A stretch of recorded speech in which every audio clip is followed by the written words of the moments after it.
এখন সোশ্যাল মিডিয়াতে দেখছি যে রাঘব চাড্ডাকে প্রচুরভাবে নেগেটিভ দেখানোর চেষ্টা করছে বড় বড় ক্রিয়েটাররা, বড় বড় সোশ্যাল মিডিয়া ইনফ্লুয়েন্সাররা। তো রাঘব চাড্ডা এখনো পর্যন্ত পার্লামেন্টে যেসব কথাগুলো বলেছে সেই কথাগুলো কি আপনারা সকলেই শুনেছেন? সবটা ফুটিয়ে একবার দেখতে হবে, শুনতে হবে, তারপর বিচার করবেন যে রাঘব চাড্ডা আসলেই কি বিজেপির হয়ে কাজ করছিল, না বড় বড় বিজনেসম্যানের হয়ে কাজ করছিল, না আমাদের মতো মিডিল ক্লাস গরিব মানুষের হয়ে বলছিল। যেমন রাঘব চাড্ডা প্রথম যে মুদ্দাগুলো উঠিয়েছে তার মধ্যে একটা বলি, রাইট টু ইলেক্ট যেমন সাধারণ মানুষের হাতে আছে, রাইট টু রিকলও থাকা দরকার, এটার উপর আওয়াজ তুলেছিল। মানে কোনো নেতা যদি আজকে আমাদের বলে যে স্কুল করে দেবো, হসপিটাল করে দেবো, ভালো রাস্তা দিব, তারপর তাকে ভোট দিলাম, সে যদি সেই রকম কাজ না করে তো রাইট টু রিকলের মাধ্যমে সেই নেতাকে বাদ দেওয়ার অধিকারও সাধারণ মানুষের কাছে থাকতে হবে। এই যে প্রশ্নটা তুলেছিল এটা হয়তো সব নেতার হজম হবে না। আর আজকে রাঘব চাড্ডাকে আমরা কি হিসাবে চিনি?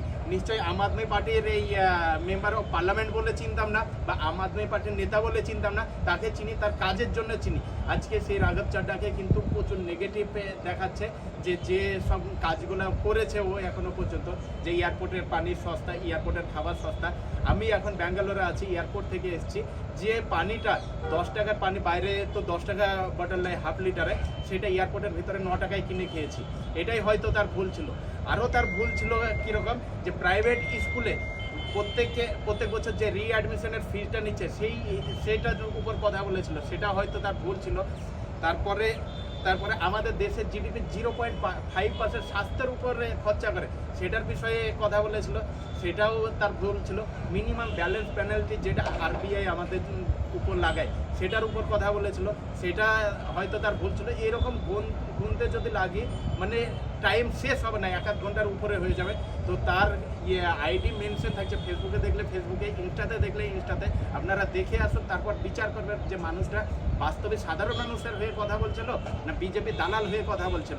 আর কারো ব্যাপারে না জেনে হয়তো আমাকে কিছু টাকা দিয়ে দিলে তারপরে তার নামে নেগেটিভ কিছু বলে দিলাম।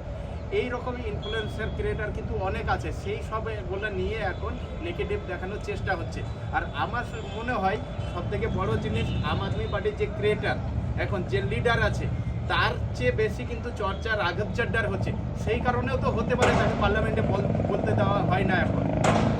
বাকি আপনারা বিচার করুন, তার আইডি মেনশন করা থাকছে, ইনস্টার আইডি, ফেসবুক আইডি সব মেনশন করা থাকছে। আপনারা যান, যে দেখে আসুন কি সাধারণ মানুষের হয়ে কথা বলেছিল।